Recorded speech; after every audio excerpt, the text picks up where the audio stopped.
Jornal da RDC. Oferecimento CIE 50 anos. Uma história de infinitas oportunidades. E Timber Móveis sob medida. Sua casa, seu universo. Boa noite, começa agora o Jornal da RDC. Você confere as principais notícias desta quarta-feira. Texto base da reforma da Previdência é aprovado em primeiro turno na Câmara dos Deputados. Governo do Estado começa a pagar salário de servidores que recebem até R$ 1.100.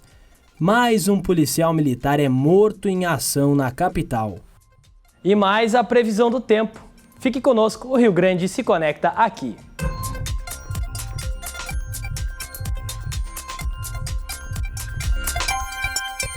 Jornal da RDC. Oferecimento CIE 50 anos. Uma história de infinitas oportunidades. E Timber Móveis sob medida. Sua casa, seu universo. E a gente começa o Jornal da RDC de hoje falando sobre a votação do texto base da reforma da Previdência que foi aprovada na Câmara dos Deputados. Por isso eu recebo hoje aqui nos estúdios do jornal Fernanda Bart e Guilherme Macalossi, nossos comentaristas de política. E já vamos direto ao assunto, vamos comentar aí essa grande votação. Boa noite, pessoal. O que a gente pode falar sobre as pautas da reforma da Previdência? Boa noite. Boa noite. Primeira vez eu aqui. Obrigada. Seja bem-vindo. Fala primeiro. Eu acho que o que surpreendeu a todos, inclusive o governo, foram os 71 votos a mais que o governo teve na reforma da Previdência, né? E aí, provocativamente, a base do Maia, como foi colocado hoje, que inclusive chorou no Congresso ao ser homenageado pela aprovação do texto, garoto, né? Mas foram 379 votos, quando o governo precisava de apenas 308. A gente já tinha falado hoje, durante o dia, que havia um indicativo de aprovação, porque as duas votações contra o kit da obstrução ontem haviam sido muito superiores aos 308 votos, né? Agora, foi o que aconteceu. Hoje, durante o dia, Fernanda, eu falei com vários parlamentares que eu acompanhei a sessão desde a noite, desde a manhã, né, até agora, quase a hora que entramos no ar aqui. A votação se estendeu ao longo do dia. Eu falei com vários parlamentares importantes, entre eles o Paulo Martins, do PSL, o Kim Kataguiri, do DEM, e o Marcel Van Hatten. E as sondagens que nós fizemos ali sobre votos nunca passavam de 350, 340, 350, chegava ao limite. A noção que se tinha era a votação que tinha tido na noite anterior, que havia deliberado sobre o fim da discussão. Sim. Foram 353 votos. Então essa era a margem, mas chegou a 379, quer dizer, um número expressivo. Sim. Deixa eu aproveitar esse gancho do Marcel Van Hatten, porque a gente tem um comentário do deputado que agora há pouco gravou um comentário para nós, nos enviou aqui para a gente distribuir no Jornal da RDC. Vamos assistir ao comentário do deputado Marcel Van Hatten. A aprovação em primeiro turno da reforma da Previdência com 379 votos demonstra que a Câmara está comprometida em entregar para o Brasil uma nova Previdência e um novo momento. Um momento em que a economia possa voltar a funcionar com as outras reformas que vêm por aí. Hoje mesmo também foi instalada a comissão especial para discutir a reforma tributária, que é fundamental também para o nosso Brasil. Essa ampla maioria também nos dá claros sinais de que os destaques devem ser todos rejeitados no plenário, mantendo a integridade da proposta encaminhada pelo relator Samuel Moreira, da Comissão Especial para o plenário da Câmara dos Deputados. Portanto, essa vitória, que é uma vitória não apenas do governo, mas principalmente de todos aqueles deputados comprometidos com o Brasil, demonstra que estamos trabalhando para melhorar as condições econômicas, garantindo mais empregos para os brasileiros e um melhor futuro para todos. Tá aí o comentário do deputado Marcel Van Hatten, líder do Partido Novo na Câmara dos Deputados. O Van Hatten mencionou os destaques e a sessão foi suspensa pelo presidente da Câmara, Rodrigo Maia, logo depois da votação do texto principal. Um destaque foi votado. Foi votado um destaque. Mas por que isso aconteceu? Porque o governo sentiu que estava perdendo um pouco de força, de foco. Sim. Então houve uma estratégia de adiar a votação dos destaques, porque a ideia era de já se votar todos os destaques noite adentro. uma discussão que é prolongada, porque são vários destaques. Vão ser, então são 11 amanhã... ou 12 destaques É. entre mulheres, policiais e servidores, né?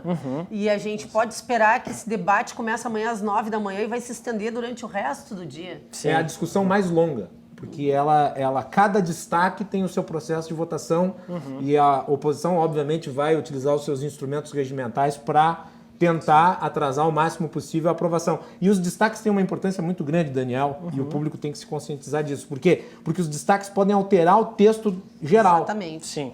A votação ela se dá em parte, né? Em partes. A primeira parte foi o texto geral. Agora vão ser as emendas aglutinativas e depois os destaques. Essa é a ordem de votação. Aí Então, vota de novo e aí vai para o Senado votar só depois da volta do recesso que começa dia 18. Isso, importante destacar. A Fernanda mencionou a segunda votação. É matéria Mais constitucional. 2 vezes no Senado. São 2 vezes na Câmara E depois 2 vezes no pro Senado. A gente viu agora há pouco ali imagens da votação e vocês também mencionaram a participação do Rodrigo Maia, né? Eu queria saber como é que foi o papel dele na aprovação dessa primeira votação. Bom, os líderes, todos que discursaram e eram favoráveis à reforma, colocaram ele num papel de protagonismo absoluto, né?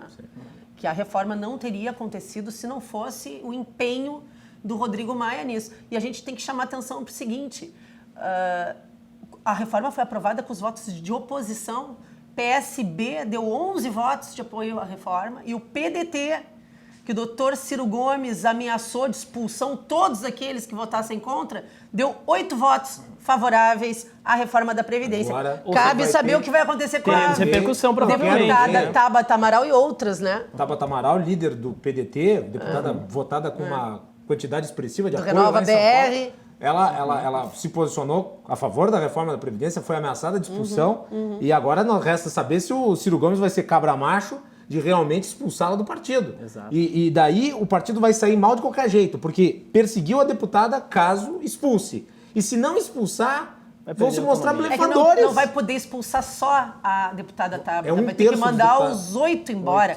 Isso seria um erro estratégico tremendo. O partido ia 8 encolher. parlamentares, é um terço do partido. E o PSB, 40% do partido.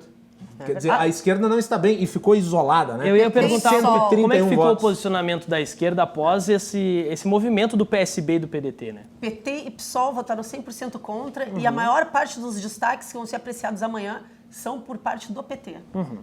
O dia de amanhã vai ser um dia de debate amplo dentro do Congresso e de defesa veemente destes destaques. E vai ser um momento em que cada deputado vai usar a tribuna para defender o seu eleitor, né?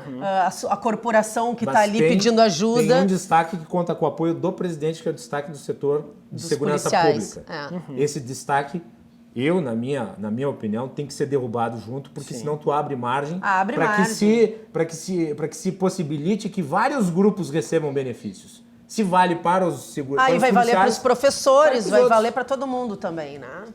Mas é muito importante. E a perspectiva em relação a outros destaques, o que a gente pode falar além dessa questão dos policiais que envolve o presidente Jair Bolsonaro? Vocês têm alguma perspectiva para nos passar? Eu acho que vai cair tudo. Eu também tudo. acho. Acho que vai cair tudo. Depois desses preservação do 379 votos, eu acho que como o texto base ele já é diferente da reforma apresentada pelo ministro Guedes, né? É a reforma que foi construída no plenário, eu acho difícil que ele sofra novas alterações a partir de Já que o agora. Marcel participou, acho que é importante mencionar que havia um destaque do Novo para reincluir os estados e municípios na reforma da Previdência. Foi feito um acordo, né, de reinclusão dos estados e municípios, só que no Senado. O Senado vai voltar Isso a debater facilita Exatamente. a aprovação desta emenda. Perfeito. Guilherme, Fernanda, muito obrigado pela participação de vocês aqui no Jornal da RDC. Acho que abrilhantou o nosso E espaço aqui amanhã a para gente comentar. continua com mais informações Amanhã sobre a gente esse tema, continua. né? A gente continua até a votação principal aí da reforma da Previdência. Exatamente. Muito obrigado. Obrigado. E continuamos falando aqui sobre a reforma da Previdência, até buscando um gancho que o Macalossi comentou, que é a inclusão dos estados e municípios na reforma. O governador Eduardo Leite esteve em Brasília hoje para tentar articulação para a inclusão dos estados e municípios no projeto da reforma da Previdência. Acompanhado dos secretários da Fazenda, Marco Aurélio Cardoso, de Planejamento, Liani Lemos, o governador gaúcho ficou na capital federal até esta quarta-feira. O que nós queremos é que o Brasil tenha a melhor reforma da Previdência para que ele possa recuperar confiança de investidores para colocarem o recurso aqui.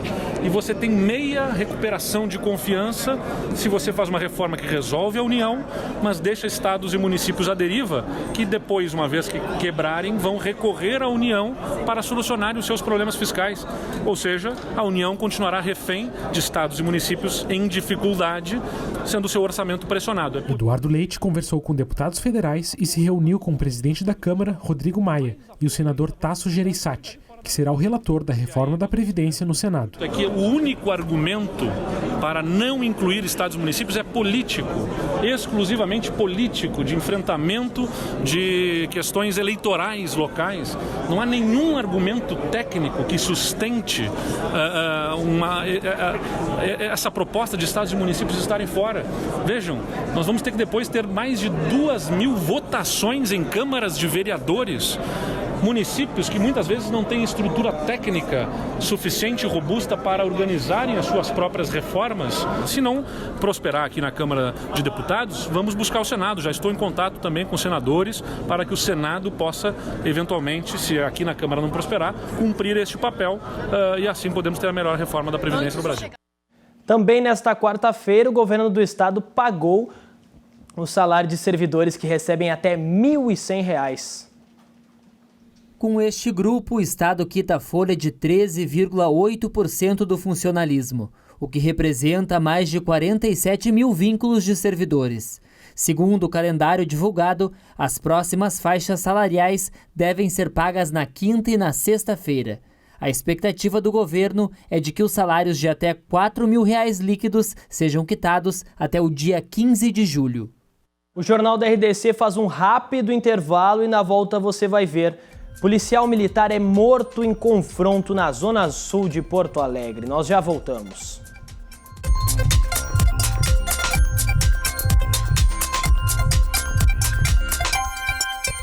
Jornal da RDC. Oferecimento CIE 50 anos. Uma história de infinitas oportunidades. E Timber Móveis sob medida. Sua casa, seu universo. Porto Alegre arrecadou R$ 1 bilhão de ISS, o Imposto sobre Serviços. Os números são referentes ao período de julho de 2018 a junho de 2019.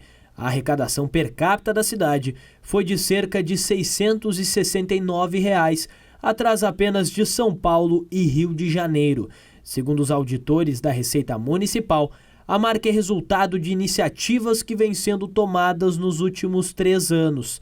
O ISS representa 47% da arrecadação própria de Porto Alegre. Depois vem o IPTU e o Imposto de Transmissão de Bens Imóveis. Mais um policial militar foi morto em confronto aqui na capital. O crime aconteceu na madrugada desta quarta-feira na zona sul de Porto Alegre. Foi localizado. O trio seria responsável pelo tráfico de drogas nos bairros Santa Teresa e Cruzeiro. A perseguição começou quando policiais militares tentaram abordar um carro roubado. O comando da Brigada Militar lamentou o ocorrido e explicou que o protocolo de abordagem foi seguido pelos policiais. Mesmo tendo toda essa preocupação, não diminui nosso esforço, nosso empenho e a dedicação no combate à criminalidade. Que no caso, nessa noite, nessa madrugada agora, os policiais militares faziam o seu trabalho com muita dedicação, pois era uma noite fria, suspeitaram do veículo, foram fazer a abordagem e foram recebidos a tiro. Então, é um ato louvável, proativo, fazendo o cumprimento do seu dever, no exercício da sua função e que essa nossa atividade decorre todos esses riscos. Dentro do veículo estavam 2 criminosos e uma mulher de 22 anos, que havia sido retida pelos bandidos como isca para executar o namorado da jovem, que seria de uma outra facção. No confronto, o soldado Gustavo de Azevedo Barbosa Júnior, de 26 anos, foi baleado e morto. Ele estava na corporação há 2 anos. A mulher, que estava dentro do carro, foi levada até a delegacia. Mais 2 veículos foram recuperados com a ajuda do aplicativo Eu Faço Poa. Mais informações com a repórter Thaís Castro. Boa noite, Thaís. Boa noite, Daniel. Mais 2 veículos foram recuperados com a ajuda de pessoas que usaram o Detetive Cidadão através do aplicativo Eu Faço Poa. No mês de julho, até o momento, foram 4 carros resgatados, sendo que 3 estavam na região metropolitana, em Alvorada, Viamão e São Leopoldo.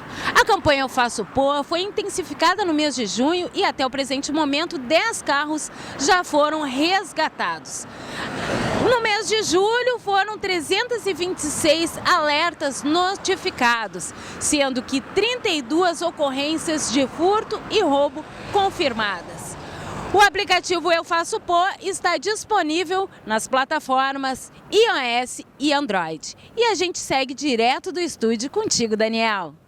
Muito obrigado, Thaís. E na manhã de hoje, a Polícia Civil deflagrou uma operação na Vila Nazaré, zona norte da capital. A operação para combater o tráfico na região e procurar por foragidos contou com cerca de 250 policiais que cumpriram 55 mandados de busca e apreensão. 2 foragidos foram presos e foram encontradas porções de maconha e cocaína. O trabalho da polícia começou com informações de ameaças de traficantes contra moradores que pretendiam sair da Vila Nazaré para morar em condomínios construídos para reassentamento das famílias locais. Ainda na zona norte de Porto Alegre, no bairro Sarandi, a Polícia Civil, através do Departamento Estadual de Investigações do Narcotráfico, DENARC, apreendeu mais de 2 quilos de crack, 1 quilo de cocaína e quase 7 quilos de maconha, além de 2 armas de fogo. A droga estava escondida no tanque de combustível de um carro que seria levado para o Uruguai. Em Gravataí, a Polícia Civil apreendeu 18 aves silvestres. A ação faz parte da Operação Voo Livre. Os pássaros de várias espécies foram encaminhados ao Centro de Triagem de Animais Silvestres do IBAMA. A Justiça suspendeu a decisão da Prefeitura de Porto Alegre de remover casinhas de cachorro de uma calçada em um bairro da zona leste da capital. Mais informações com o repórter Henrique Dil. Boa noite, Henrique. Boa noite, Daniel. As 3 casinhas estão localizadas no bairro Jardim do Salso, na zona leste da capital. Na última sexta-feira, a Prefeitura de Porto Alegre afirmou que elas deveriam ser retiradas da frente do condomínio Tulipa e deu 7 dias corridos para que isso fosse feito. Hoje, a Justiça suspendeu essa decisão, apesar de a Prefeitura afirmar que elas não deveriam estar lá. A gente volta contigo aí no estúdio. Muito obrigado, Henrique. Agora vamos à previsão do tempo. A quinta-feira deve ser ensolarada, mas com algumas nuvens em grande parte do Rio Grande do Sul. Vamos ver como é que fica a temperatura em algumas regiões do estado. Em Canoas, na região metropolitana, o dia será de sol com nuvens, mas sem chuva. Mínima de 11 e máxima de 24 graus. Em Erechim, no norte do estado, sol entre nuvens e sem chuva também. Mínima de 9 e máxima de 21 graus. Em Farroupilha, na Serra, o dia terá sol com algumas nuvens, mas não chove. Mínima de 11 e máxima de 23 graus. Em Santa Maria, no centro do estado, o dia também será de sol entre nuvens e sem chuva. Mínima de 12 e máxima de 24 graus. Em São Leopoldo, no Vale dos Sinos, o sol aparece entre nuvens durante todo o dia e não chove. Mínima de 11 e máxima de 24 graus. Agora vamos ao esporte. O Grêmio jogou agora há pouco contra o Bahia na Arena e o resultado não foi nada favorável, não é mesmo, Guilherme Paz? Boa noite. Pois é, um empate nada esperado aqui na Arena do Grêmio, 1-1, gol de Gilberto para o Bahia, gol de Everton Cebolinha para o Grêmio. Primeiro tempo com poucas oportunidades, as melhores foram de Everton, aos 33 minutos passou raspando a trave uma bola e na cobrança de escanteio na sobra, Jean-Pierre acertou a trave. Aos 45 minutos da primeira etapa, Everton recebeu um passe magistral de Jean-Pierre, sofreu o pênalti para Douglas e converteu. O Everton, que bom dizer que não é o cobrador oficial do Grêmio, nunca desse ano tinha cobrado uma penalidade, a não ser na disputa do Gauchão contra o Internacional, onde errou. O Everton, que no segundo tempo viu o time sofrer o gol aos 3 minutos da segunda etapa. Gilberto, aproveitando sobra na segunda trave, fez 1-1. Renato ouviu muitas vaias na substituição de Jean-Pierre por Luan. Jean-Pierre, que é o queridinho da torcida, vinha bem na partida. Depois tirou André. O atacante André foi vaiado por todo o estádio pelo péssimo rendimento dentro de campo. Viseu entrou em seu lugar, mas não teve muita sorte. 10 minutos depois, sofreu uma torção no joelho esquerdo e saiu da partida chorando até o vestiário. A gente volta com mais informações amanhã meio-dia no RDC Esporte com Paulo Brito. Obrigado, Guilherme. O Internacional está enfrentando o Palmeiras nesse exato momento, também pela Copa do Brasil. O jogo está em 10 minutos, mais ou menos, do segundo tempo, e o Palmeiras vai vencendo por 1-0, gol de Zé Rafael. Agora o Jornal da RDC vai fazer um passeio pela Serra Gaúcha, porque o Natal é daqui a 5 meses, mas Canela já está se preparando para a festa. Tá muito frio por aí, Cristina Mazei? Boa noite. Boa noite, Daniel. Boa noite a todos que estão acompanhando o Jornal da RDC. Realmente, Daniel, eu estou aqui em Canela, num clima muito agradável. Só que está fazendo aqui uma temperatura muito gostosa.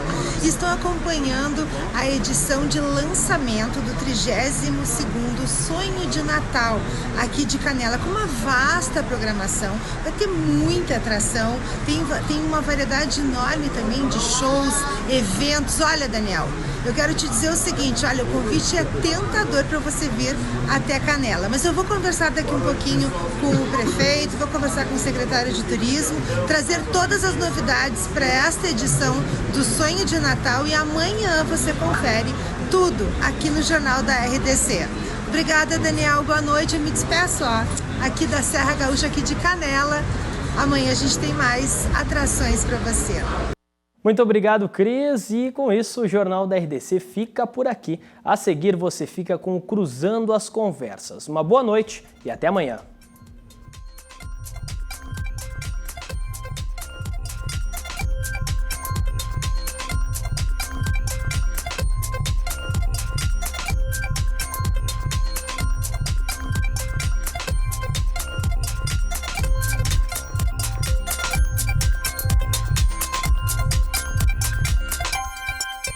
Jornal da RDC. Oferecimento CIE 50 anos. Uma história de infinitas oportunidades.